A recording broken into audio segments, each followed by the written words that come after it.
Okay, I'd like to welcome everyone to the town hall meeting at Midland Valley High School this evening.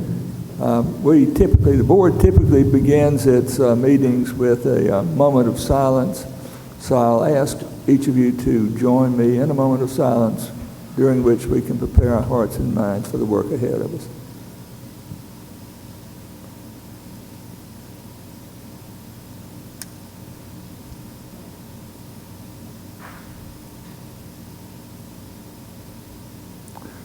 Thank you. Now, if you would, please stand and join me in saying the Pledge of Allegiance to the flag. Pledge allegiance to the flag of the United States of America and to the republic for which it stands, one nation, under God, indivisible, with liberty and justice for all.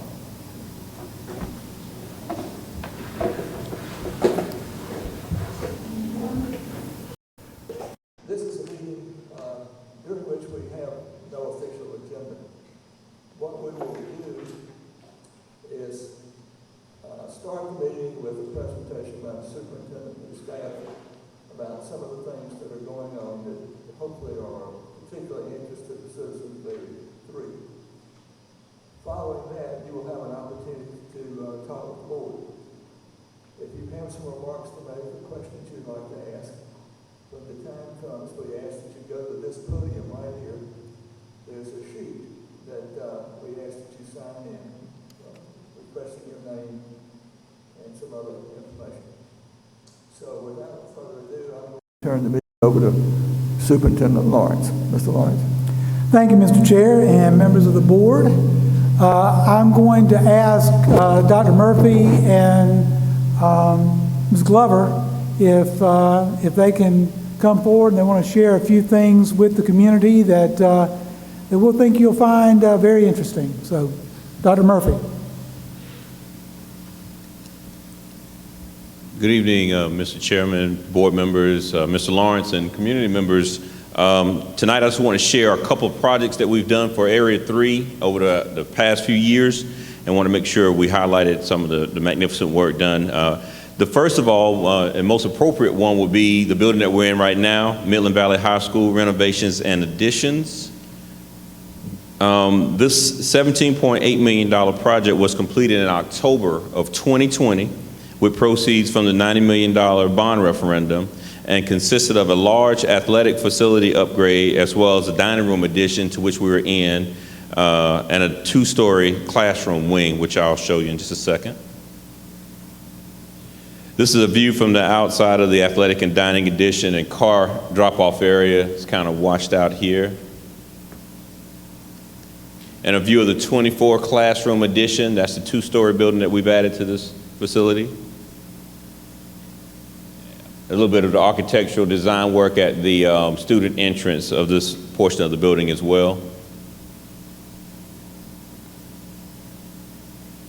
And just some other notable features such as the gym and some of the murals that we have on the floor, medallions and everything. So other things that we added for this project that were notable and we're very proud of is an all new paved JROTC drill pad. There's a brand new marching band tower coming, as well as we resurfaced and we relit the student parking lot, which was a project that was long overdue.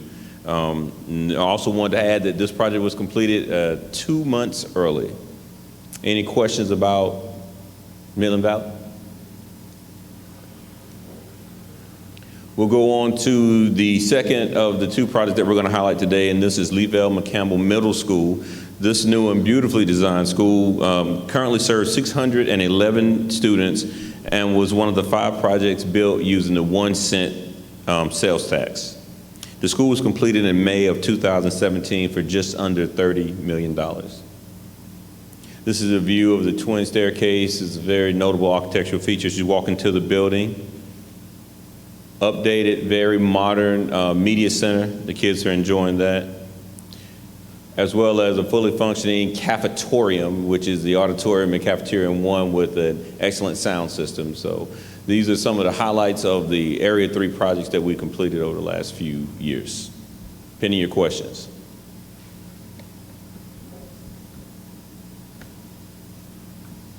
Thank you, Dr. Murphy. I would like to make a comment. I think that what you see here is a wonderful job of conceptualizing and building the schools. I think that new schools in Area 3 are second to none in terms of their attractiveness and the way they function.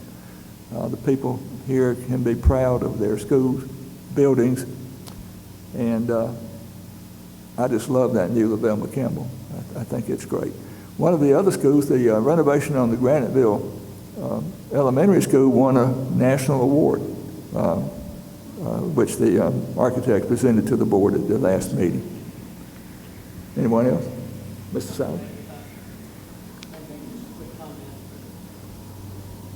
You got me?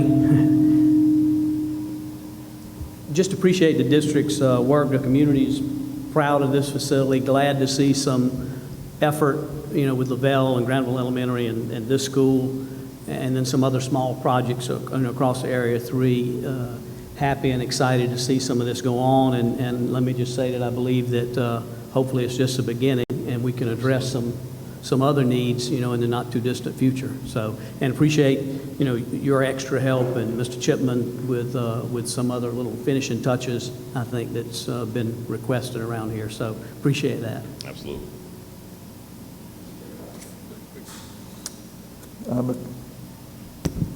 Just a quick comment, Dr. Murphy. A lot of folks may not know this. There's a few here that do, but I graduated here in 1981, which kind of tells my age just a tad. First year this school was here, and I was very proud for you guys and for the architectural firm as well as the construction firm.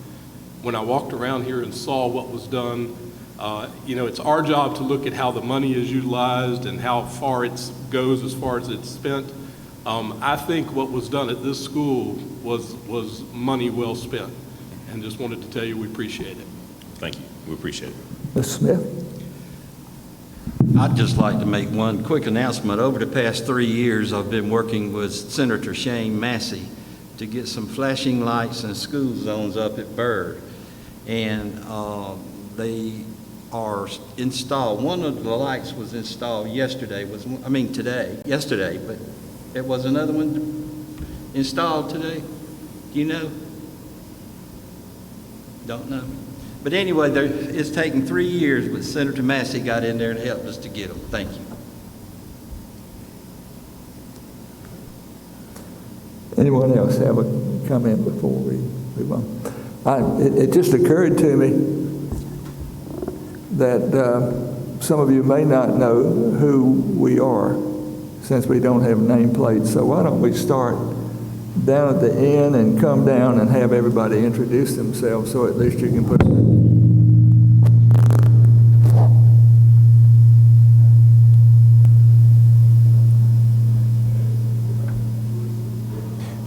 at least we can put a This shouldn't be happening. Can you hear me now? Okay. So introductions. My name's Cam Nessel. I represent part of Area 1 schools in District 9. My name is Brian Silas, and I represent District 3. Patricia Hanks, District 4, North Augusta. I'm King Lawrence. I'm the superintendent. I'm John Bradley. I represent a portion of Area 1. I'm Dwight Smith. I'm a representative of District 6. I'm Barry Moulton. I'm representative for District 5. And I'm Patrice Reinhardt Jackson, area representative for District 7. Okay. Are we ready for? Yeah, I think we're ready for Ms. Glover. All right. Now it's the opportunity for members of the public to come and speak to the board, if you would. I'm sorry? Yeah, we're going to ask Ms. Glover to share. Oh, I'm sorry. I a few didn't more- realize. I thought we were done. Just a Ms. little bit Glover? more about Midland Valley. We'll Thank get to you. the people here in a minute. That's fine. Thank you, Dr. Bradley, members of the board, Mr. Lawrence, and audience members. So I am a proud alumni of Midland Valley High School, class of 1989, and I see many of my friends from classes that were before and after me. So it is a pleasure to be here tonight and share some of the great things going on at Midland Valley High. in addition to this beautiful facility that's gone up over the past year. So I wanted to share with you some stats about Aiken Early College here at Midland Valley High School. Mike, if you could, sorry. This is a partnership with Aiken Technical College, and beginning in 2019, we had 12 students who not only were pursuing their high school diploma, but were also participating in early college courses with Aiken Tech to potentially earn an associate's degree. And so in 2019, we had 12 students, and as you can see over the years, those numbers grew. And in 21, we're going to talk about that class of 21 in just a moment. But you can see our upcoming classes. Cohort 4 has 19 students, Cohort 5, 16, and our Cohort 6, we're currently interviewing 50 students for approximately 30 slots for the class of 24.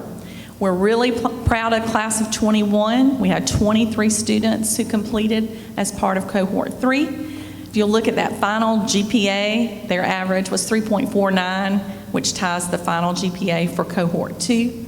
3 students completed their entire program with a 4.0, which is extremely impressive to be in high school courses and college courses at the same time.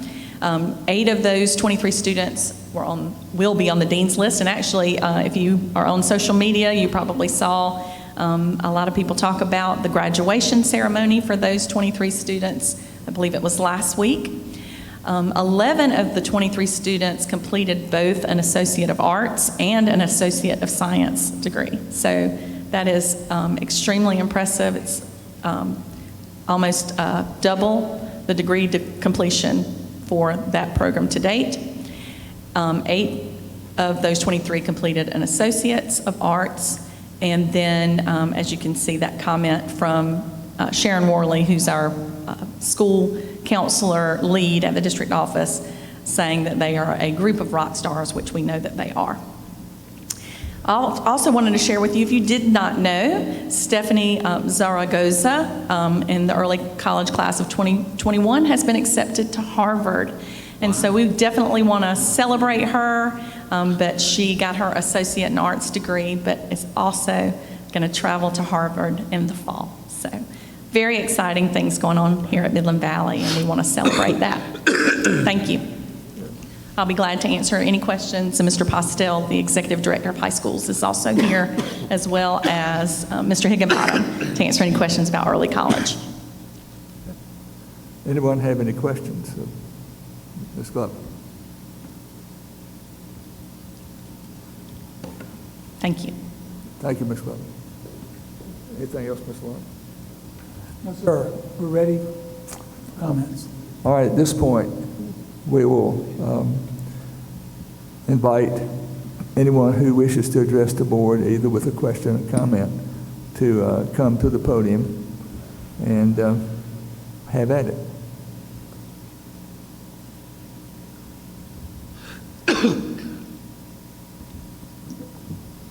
Good evening. My name is Jack Borders. I am an instructor of sociology at Aiken Technical College, department chair of one of the general education divisions there.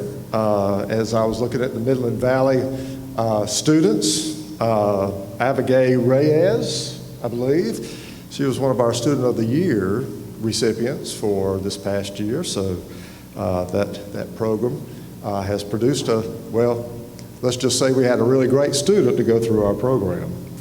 I'm here tonight to address critical race theory and the 1619 project. I also have a handout that I'll pass out to you after I finish speaking.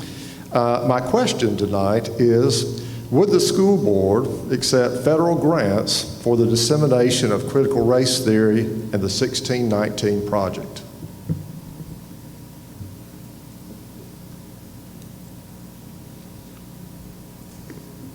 Maybe I can give some background information on that question. That might be helpful. The Department of Education has a proposed rule right now, and they're asking for comment through their portal. And in that comment is an American Civics, well, let me get out my notes here.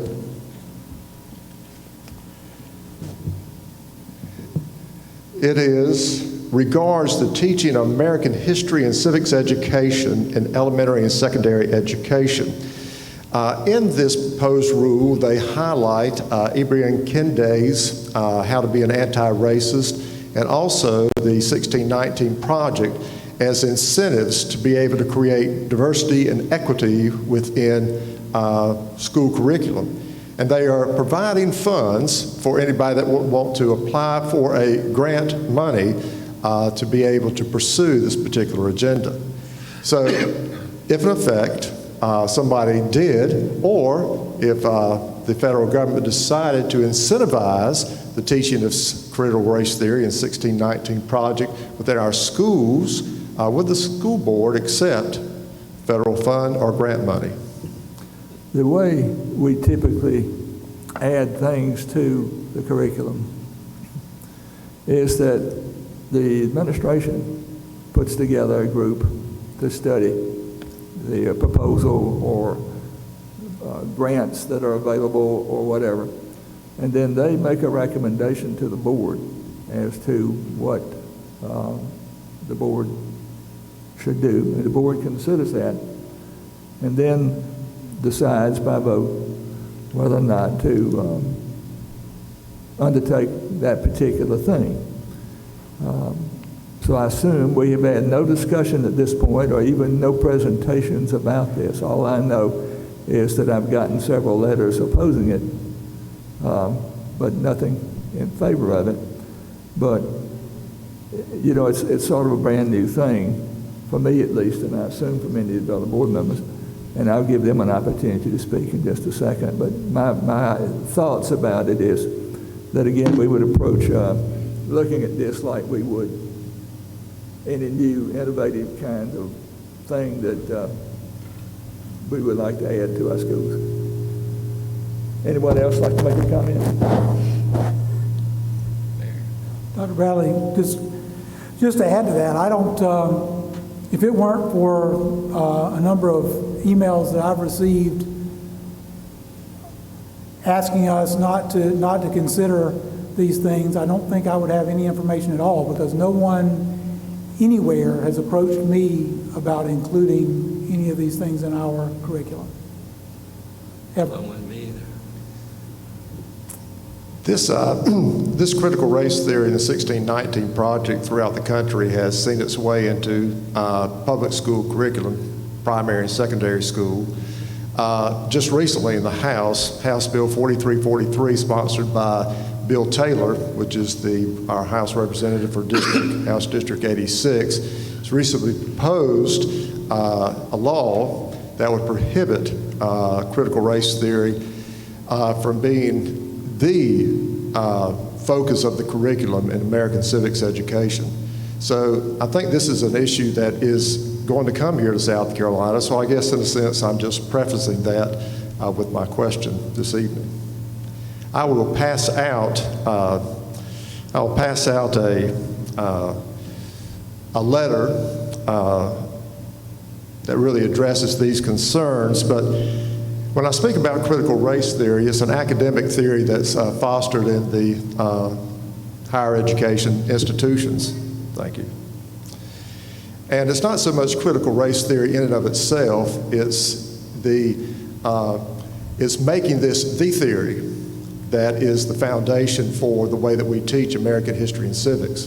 What I do not want to see in our schools are such things as this: the idea that one race or sex is inherently superior to any other race or sex, that an individual by virtue of his or her race or sex is inherently racist, sexist, or oppressive, whether consciously or unconsciously. An individual should be discriminated against or receive adverse treatment solely or partly because of his or her race or sex.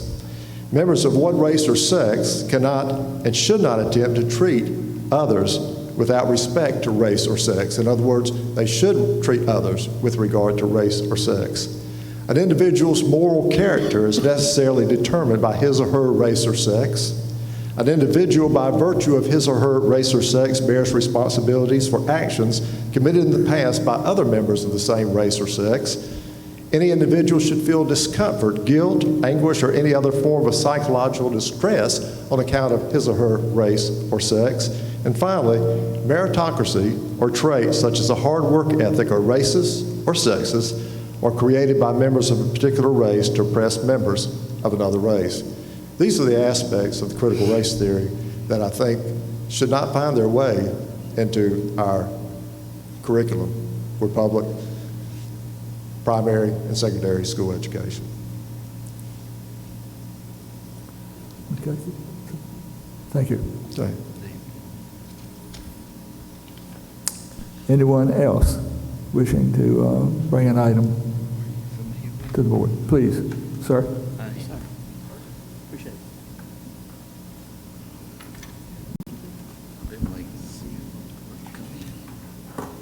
Thank you. Thank you, sir.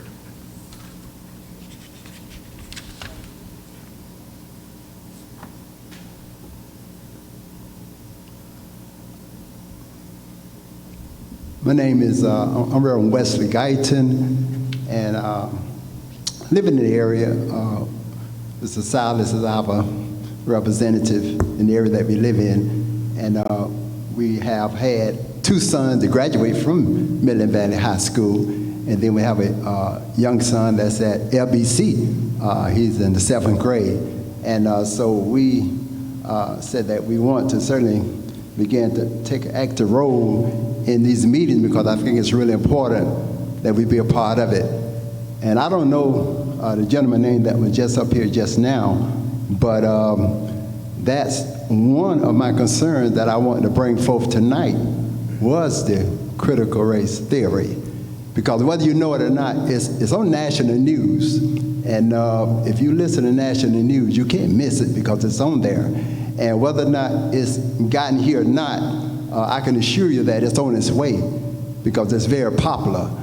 In that, the reason I say it, because I'm concerned about it, because if it's not approved, you know, it's kind of like our history will be taken away from us.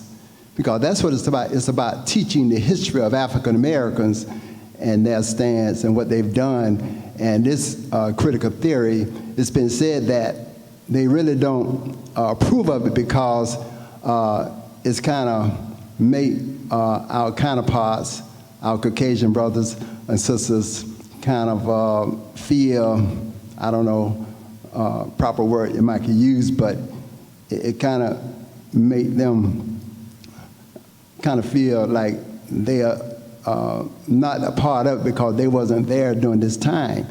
And but just a long story short, I'm hoping that once it get to our area, and like I said, it's on the way, no doubt about that.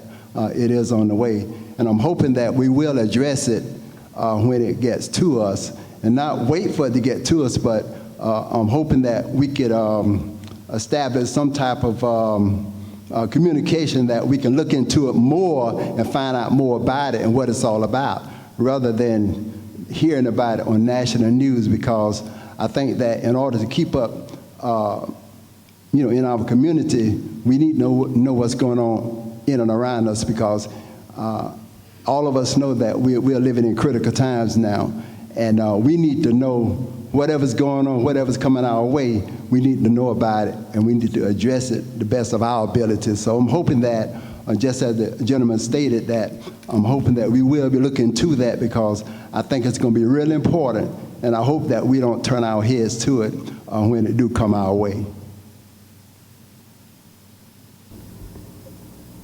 I can assure you that we're not going to put anything in the curriculum of our schools without thoroughly considering it and studying it, having presentations on it, public presentations on it. Each meeting is announced in the newspaper prior to the meeting, and the full agenda is published in the newspaper prior to the meeting. People have an opportunity to speak to the board in public participation at each of our meetings. Something as potentially controversial as this will certainly be studied in great detail, and there will be public presentations and opportunities for public input before the board adopts any kind of curriculum, and particularly something as sensitive as this one. Does anyone else have anything to say? Mr. Can Lawrence? I add one thing, just that South Carolina has curriculum standards, so I just want to make sure the public understands that any discussion of curriculum begins with those standards, and so it would not be an exclusive Aiken County discussion. It's going to be a statewide discussion if that happens. So we'll certainly be following that. I think we recently adopted new social studies standards, so that's a process that is always ongoing. So we'll keep an eye on those things as well. Thank you, Mr. Lawrence. Anybody else? All right, next person, please. Yeah. Don't be shy.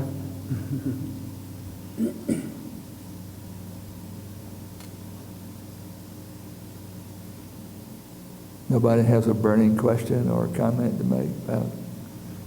Here we go.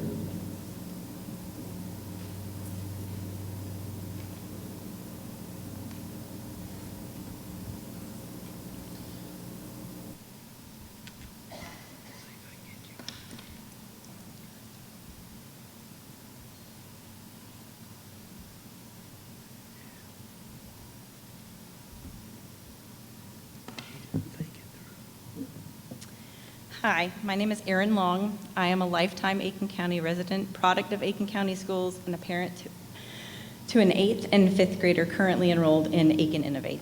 I am here tonight to bring the issues of inequality within Aiken Innovate program that is a part of the ACPSD programs. AI was conceived initially as an emergency alternative to face-to-face school in light of the COVID-19 pandemic. It was meant to be an opportunity to have my children taught remotely by Aiken County school teachers.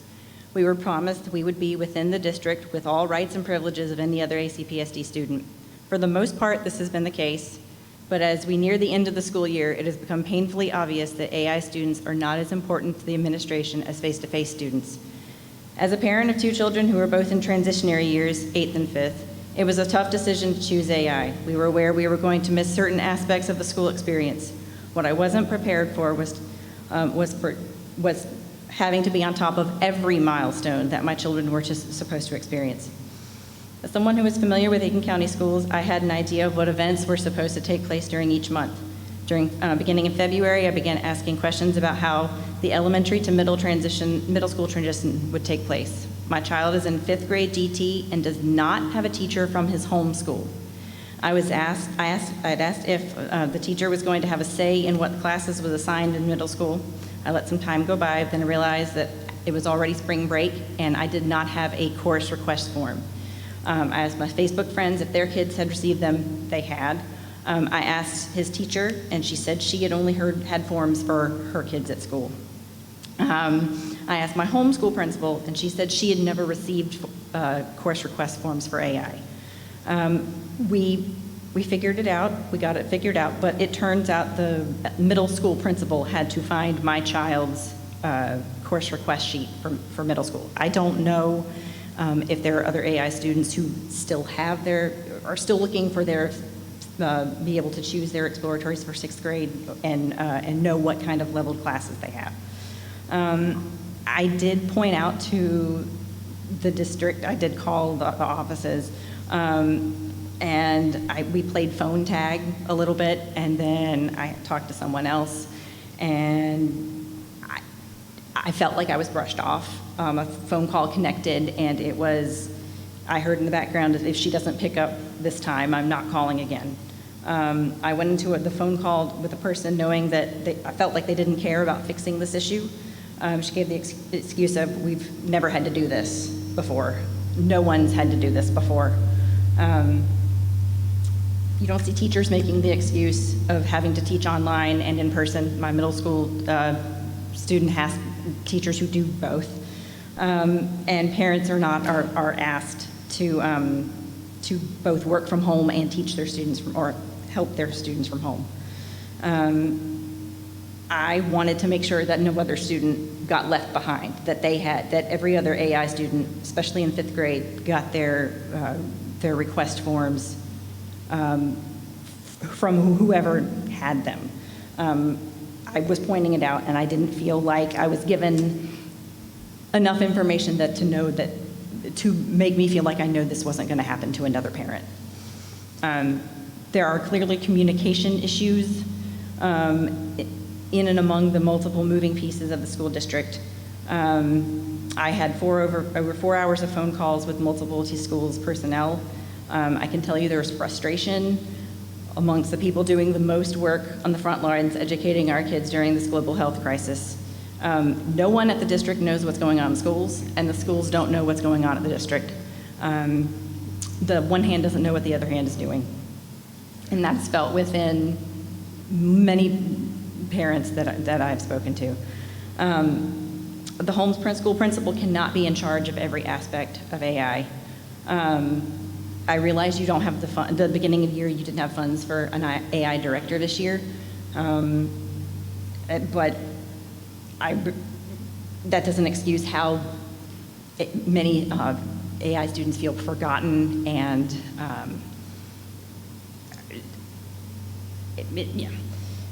my 8th grader did get to participate in academic team and math counts, but many other parents felt left out, especially on the elementary level. And I realize there may not be an AI for next year, but this is a quote from another parent. There should have been a principal over the elementary AI kids, a principal over all elementary AI kids, over every middle, another over high. I was left with the sensation that the homeschool principal thought someone else was handling my children's experience, everything from receiving a certificate for honor roll to receiving paperwork for the transition to middle school. And AI leadership assumed our homeschool principal was handling everything. And yet because of them, neither of my children had a teacher in their homeschool, and no one was really looking out for them. My children have nearly completed the school year and have never once had music, art, or PE instruction. What everyone assumes that everyone else is doing it, that everyone else is handling it, the children lose. I do hope going forward it won't really matter because we'll never have to do this again, but the year was definitely not all that it could have been. I'm sorry, wasn't what, ma'am? Would you repeat that, please? The quote from the other parent? The one you just said that this year wasn't, I couldn't get it. Okay, she just said that I do hope going forward it won't really matter what we've experienced this year. We'll never have to do this again, but the year was definitely not all that it could have been. It could have been enhanced. There could have been better communication with things. There was inconsistent communication of whether AI kids could check out books from their school libraries. One school said yes, one school said nothing. The battle of the books was not able to happen for either of my kids. No one at their homeschool thought to invite them. My 5th grader's teacher said she thought it was a homeschool activity. When I questioned my homeschool principal, she offered to make something happen, but at that time it was too late. It was more infuriating to know that Battle of the Books was going to take place via Zoom to begin with. There's no reason why my child should have been denied a chance to take part of Battle of the Books other than a lack of communication. I know some of this sounds silly, but these are my kids' last years of elementary and middle school. Messaging is also very much lacking about field days. Are face-to-face kids gonna have them at all? Would they be outside? I see Facebook shares from members of the board about schools selling field day shirts, which makes me feel like they're happening, but then conversations with school personnel makes me question if they are. I just wanted to see if it was possible for my children to see their friends they haven't seen in over a year for an hour outside at the end of the year. And I've heard the line of, we can't have the mixing of cohorts. That's a joke. There are no cohorts anymore. Kids are still and always have been participating in things like sports, youth group, church, and clubs. If I'm willing to assume the risk and schools are able to have outdoor field days, then this should be allowed for AI students. If not, it's just another example of an event AI students are forced to miss out on. AI students are also missing out more than extracurriculars. They also miss out on special resources that face-to-face students might experience. My 8th grader has a South Carolina history with a teacher who teaches out at New Ellington Middle. I saw a Facebook post mentioning a speaker who gave a talk about local sharecropping to a history class at New Wellington. A face-to-face 8th grade teacher invited the speaker, and the talk was not recorded. My child has a teacher from both the same school and grade, and he was not given a chance to have this talk recorded as a primary source of local history. With the prevalence of cell phones, not to mention the addition of personal laptops for students, this could have easily been recorded and then used as a supplemental material for AI students to view. Kids who have a teacher at the same school in the same grade should have the exact same access to this primary source. If my child had had this teacher face to face, he should have been able to see this talk. To take it further, any student should have, or any school should have access to a speaker now that the teachers and every student have personal laptops. A talk could be able to be recorded and then disseminated throughout the district, especially if it pertains to local history. There needs to be a streamlined, easily understandable organizational chart for where to go for whatever kind of problems a parent might face for both face-to-face and AI students. For example, if assistant principals deal with standardized testing issues, this needs to be stated on a page at both the school and district levels. No one wants to immediately go to the district for an issue that could be dealt with at a local level. No one wants to make it go further than what it needs to. There just needs to be more clearly communicated information shared between all education stakeholders. I realize this year has been a huge challenge on many levels, but many people have risen to this challenge. In my opinion, however, district leadership for AI has not done so. There are many people that are disappointed, and I know that it is what it is at this point. But I hope that you're able to take some feedback from parents and try to keep the education uniform throughout Aiken County. Thank you.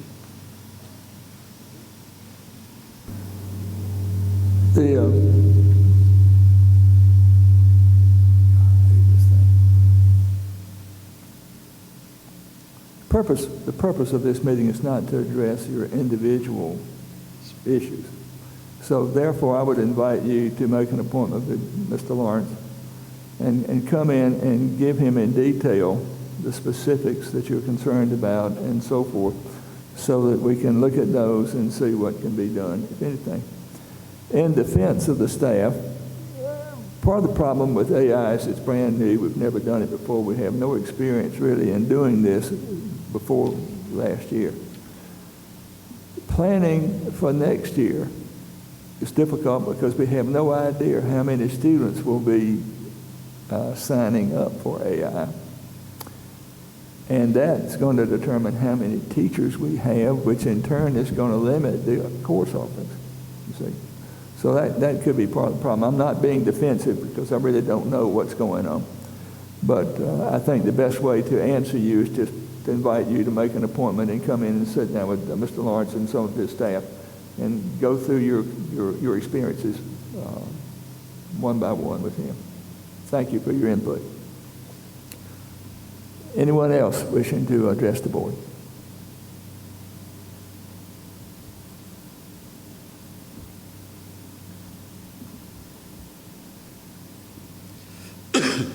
Okay. If there's nobody else, right? I don't want to overlook anybody. Do members of the board have anything they want to say to the audience? Mr. Silas. I would, Dr. Bradley. Appreciate those that came out and spoke tonight.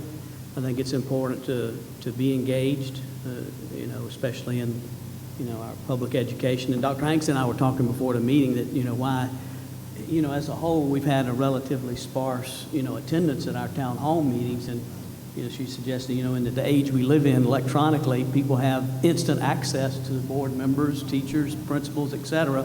That could be why, or one reason why. But I think it's important to come out, and I'm glad you did and appreciate that. Before we go, I'd like to recognize a small group of people, if I could.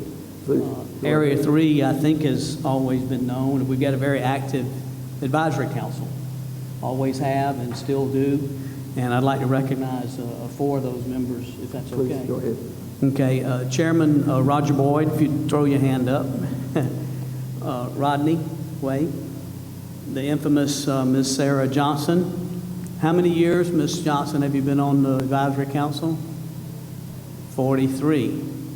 43 years, wow. And then Ms. Paula Holly. So appreciate you guys for what you do in that role. So thank you for that. And we've got missing tonight Keith Harrington and yeah.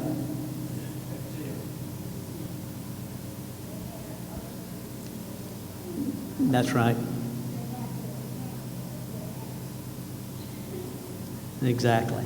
So anyway, I appreciate that and thank you for what you do. Thank you, Mr. Sanders. Anyone else? Dr. Hanks? Yeah, just a general comment. I wanted to say thank you all for showing up as well. The attendance numbers have been small recently, but it doesn't matter whether it's one person or 100 people. We, as a board, if it's not an issue that we get to address, we at least like hearing it. So again, thank you for coming out and expressing your concerns.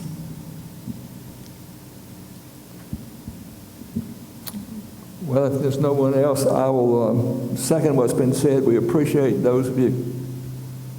Somebody down there? Dr. Bradley. Patrice? Oh. Sure, go up. We can't hear you unless you go to the microphone.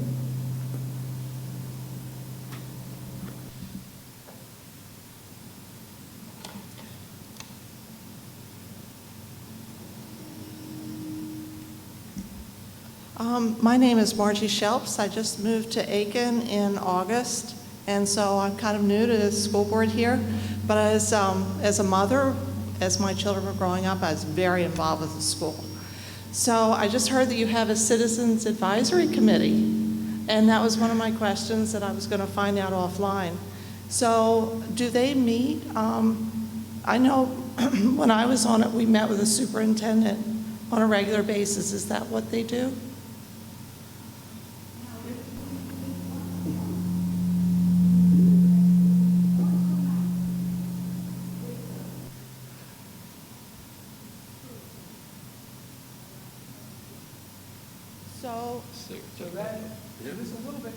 This group meets monthly, and there are 5 areas in Aiken County, and these are the area advisory councils.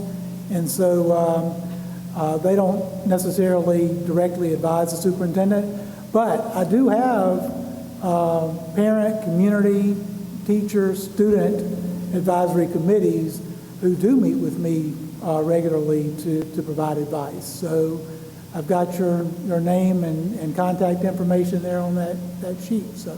And we also would participate as a steering committee when we would come out with new curriculum, like what we were talking about tonight, so that we had parental involvement, as well as school board members and teachers and that. So it was a great way to keep the community together. So I'd like to talk to you further about exactly, how all of that works. This mother that was just here, she reminded me of me. So, thank you. Thank you. Appreciate your interest. Anyone else?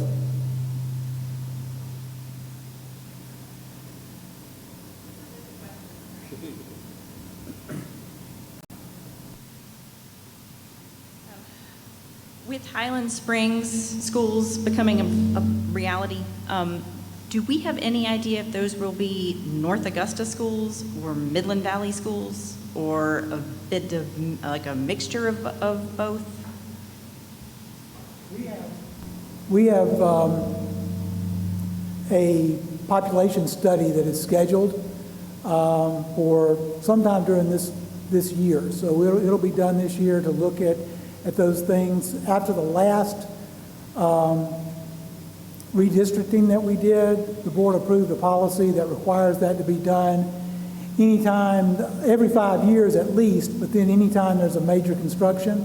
So it's almost 5 years, but it's definitely a major construction. So that's going to take place, and then we'll get recommendations from the demographers and the people who do that study and go from there.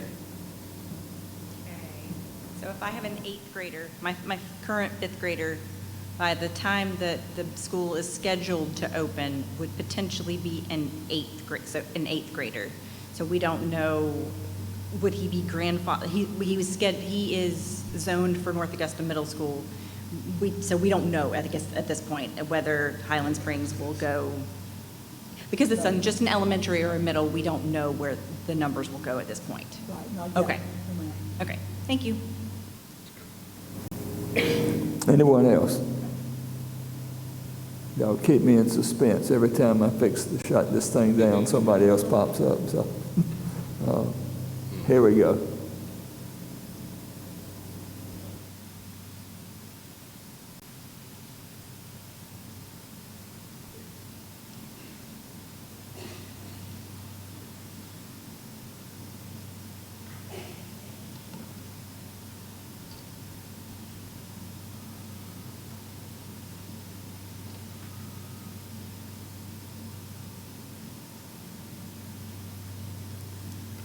Good evening. My name is Reverend Dr. Leona Guyton. I'm a retired teacher, and I taught at Jackson Middle School for 28 years. And as my husband has stated, we have children that have attended Midland Valley along with our youngest child.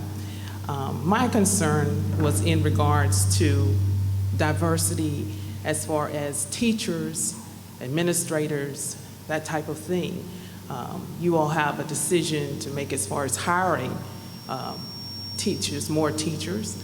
And we see as far as the ratio of blacks, Hispanics, and whites, what are you doing about increasing the diversity and allowing more to be into the program? I was just going to say we were looking for teachers of any color. We can't find enough. But Mr. Lawrence, you can talk specifically about how y'all. Yeah, and our HR director, Jennifer Hart, will correct me if I say anything that's not accurate. But we certainly do recruit throughout South Carolina. We recruit at historically black colleges and universities. We recruit outside of South Carolina in the Midwest and other places. So we certainly have as our focus finding high quality teachers to bring to Aiken County, but certainly are looking toward diversity and making sure that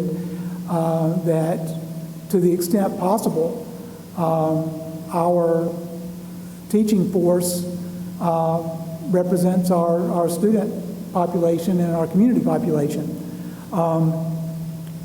But frankly, everybody is doing the same thing. Everybody has that same goal in mind.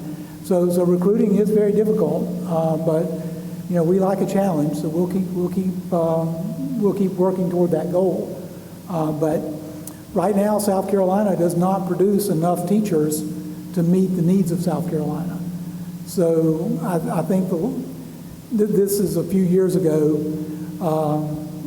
Statewide, we needed between 3,000 and 4,000 teachers to enter the workforce. And South Carolina teacher colleges produced about 1,600 graduates.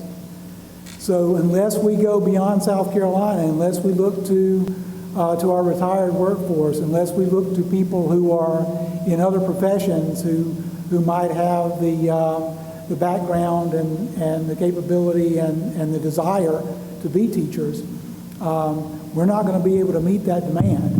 I always tell people we are a lot more fortunate than a lot of other places in our state because this is a wonderful place to live.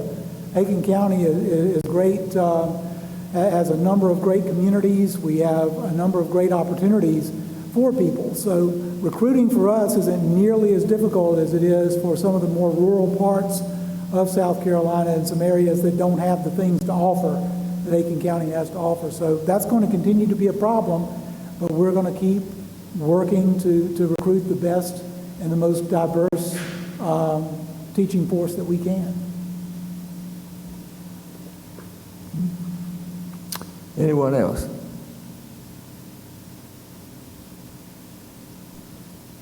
Going once? Going twice.